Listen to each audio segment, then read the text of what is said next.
Quelquefois, je me dis, si je ferme les yeux vraiment très fort, très très fort, tout ça aura disparu quand je les ouvrirai. Oui, tout ça finalement n'est qu'un mauvais rêve, un cauchemar. Bon, ça fonctionnera. Un jour, demain. Des fois j'oubliais des choses quelconques, sans importance, minimes. Mais maintenant je fais très attention.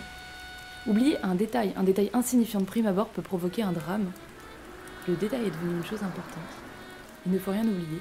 L'insouciance est un luxe d'un autre temps. J'ai beau me dépêcher, prendre le chemin le plus court, je suis toujours limite. En retard. Les queues sont trop longues. Il manque toujours les mêmes produits alimentaires dans les rayons. Malgré ça, Goulette les enregistre toujours sur sa liste. J'allonge le pas sans courir. Ne pas se faire remarquer. Un jour, je rentrerai les mains vides. Goulette fera semblant de n'avoir rien vu et fera manger avec les restes des restes, et ce sera fameux. C'est toujours la même chose. Chaque jour. Partir vite, revenir vite et faire attention à tout. Je n'ai même pas le temps de passer sur le trottoir d'en face. L'autre côté de la rue.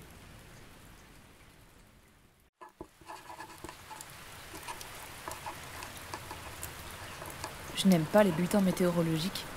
Dire que le ciel est bleu quand le ciel est bleu, annoncer que le ciel est gris quand il est gris m'agace profondément, c'est idiot, comme si on ne pouvait pas s'en rendre compte par nous-mêmes. Ailleurs, il pleut, grande nouvelle. Plus loin, de l'autre côté de la rue, il pleut aussi. Ici, il fait gris.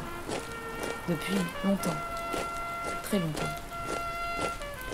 Malgré ma détestation pour les bulletins météorologiques, je reconnais que lorsque le ciel est gris, de plomb ou de mercure, ça dégrade mon joli moral. J'ai un cerveau reptilien ultra sensible. Et ce sont pas les slogans qu'on nous martèle « En avant toutes »,« Ensemble pour vaincre »,« Au masque, citoyens »,« Résistez, restez chez vous » qui vont me le remonter. Mais j'ai Goulette.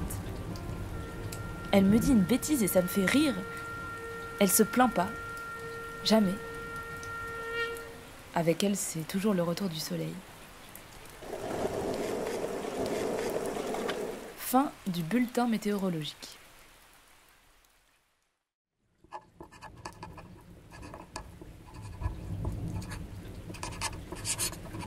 La nuit, je me réveille. Le silence recouvre la ville. Je regarde l'écran. Dans 3 heures, une autre journée aura commencé. Comment cela a-t-il débuté ? D'abord, les crèches ont fermé, puis les écoles. Le soir même, la jeunesse hurlait dans les rues. Le printemps aura commencé plus tôt, comme les vacances. Ça aura été la fête. Énorme. Belle comme cette nuit-là, étoilée et sans nuages. L'observation prolongée de ce ciel vous plongeait dans l'infini de l'univers. Et là, je me suis sentie tout à la fois microscopique et toute puissante. J'ai aussi hurlé ma joie. Je ne pouvais pas accepter ce qui ne peut être envisageable. Des gardes nationaux sont passés. Il fallait vraiment ne plus sortir. Goulette a eu de la fièvre. Elle avait du mal à marcher, à respirer. Et ils ont dit « La peur rend malade ». Ils sont venus avec des brancards chercher un voisin puis une voisine. Goulette m'a rassurée. Là encore, elle m'a même fait rire. Goulette n'avait pas peur. Les journées se sont assombries. La nuit, elle, n'est plus jamais bruyante.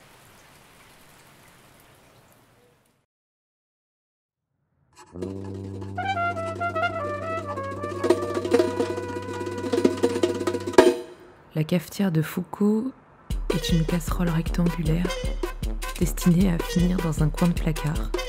J'ai déjà dit que ces dernières semaines étaient des cauchemars éveillés, de sombres rêves. Je sais comment m'échapper de mes rêves et même les contrôler. On peut dire, si j'ouvre les yeux, j'ai le pouvoir d'échapper à ces horribles pièges, à ces labyrinthes inextricables.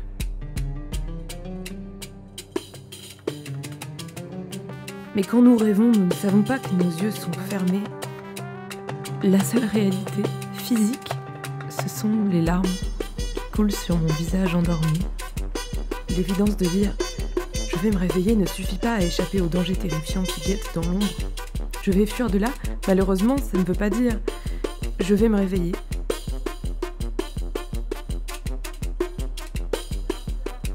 Le chaos a envahi le quotidien. Les événements tragiques sont collectifs.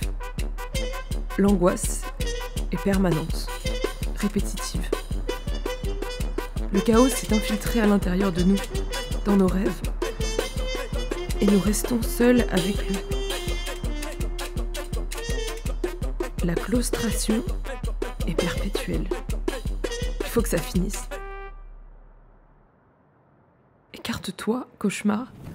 Écarte-toi, ciel boueux. Laissez-moi. Mais la terreur ne fait qu'augmenter à l'inverse de l'espoir. Il faut que je trouve la beauté, l'harmonie. Sont-elles de l'autre côté de la rue ?